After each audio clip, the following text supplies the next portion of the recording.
Good morning students, class DElEd first year. शिक्षा के उद्देश्य 11वें पाठ्यक्रम जो कि हमारा पेपर 3 है। इसमें मैं आपको बोर्ड शिक्षा के बारे में अध्ययन करा रही हूँ जो हमारी पिछली कक्षाएं थी। आज मैं बोर्ड शिक्षक का मुख्य योगदान क्या है वह बता रही हूँ। सबसे पहले है अवसर की समानता। जो बोर्ड संस्थाएं हैं वो जाति, मत, वर्ग या प्रजाति पर आधारित किसी भी पक्षपात के बिना सबके लिए खुली थी। सभी विद्यार्थियों को उनकी क्षमताओं तथा अभिवृत्तियों के अनुसार उनके व्यक्तित्व के विकास में समान अवसर प्रदान किए जाते थे। दूसरा है ब्राह्मणीय स्कूलों के एकाधिकार को समाप्त करना। बौद्ध धर्म में ब्राह्मणीय स्कूलों के एकाधिकार को समाप्त करने तथा सबको शैक्षिक अवसर प्रदान करने में बहुत महत्वपूर्ण भूमिका निभाई है। व्यवहारिक विषय जो बौद्ध काल था उसमें महत्वपूर्ण योगदान विभिन्न व्यवहारिक विषयों में शिक्षा प्रदान करना है। एक ऐसी परंपरा है जो वर्तमान युग तक चली आई है। अगला है लोकतांत्रिक व्यवस्था।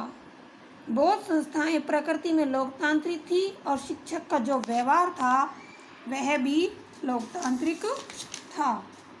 शिक्षा का संस्थानीकरण।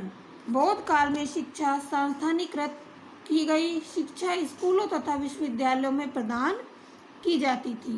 धर्मनिरपेक्ष शिक्षा। धर्मनिरपेक्ष शिक्षा बौद्ध शिक्षा का एक अनिवार्य अंग थी। संघ में प्रवेश लेने पर जाति अपना हर अर्थ खो बैठी थी। नैतिक शिक्षा। इस युग में शिक्षा का लक्ष्य नैतिक विकास करना था। शिक्षा का लक्ष्य उत्तम आचरण का विकास करना था।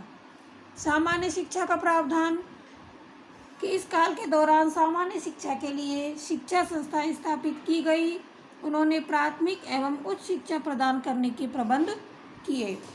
अंतर्राष्ट्रीय स्वरूप कि बौद्ध जो शिक्षक है वो विश्व के अन्य देशों में बौद्ध धर्म ग्रंथों का प्रसार चाहते थे, इसलिए बुद्ध की शिक्षा का प्रसार करने के लिए बौद्ध भिक्षुओं ने कई देशों में भ्रमण किया। इसी प्रकार से विदेशी देशों से विद्यार्थी नालंदा और तक्षशिला इत्यादि जैसी संस्थाओं में शिक्षा प्राप्त करने के लिए यहाँ आए थे। धार्मिक तथा दार्शनिक पाठ्यक्रम। बौद्ध शिक्षा का पाठ्यक्रम प्राथमिक रूप से धार्मिक था तथा दार्शनिक शिक्षा जीवन की विभिन्न समस्याओं से निकटता से संबंधित थी।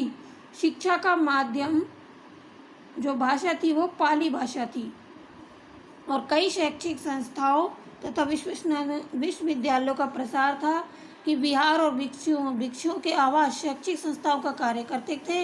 अधिकतर विद्यार्थी छात्रावासों में रहते थे और एक बड़ी संख्या में विश्वविद्यालय या शिक्षण संस्थाएं बन गई थी जहां एक बड़ी संख्या में विद्यार्थी विदेशों से अध्ययन करने के लिए आते थे, जैसे तक्षशिला, नालंदा, मिथिला, विक्रमशिला, जक्षशिला आदि बौद्ध काल में शिक्षण संस्थाएं थी। तो इस प्रकार से बौद्ध काल में शिक्षा का बहुत मुख्य योगदान था।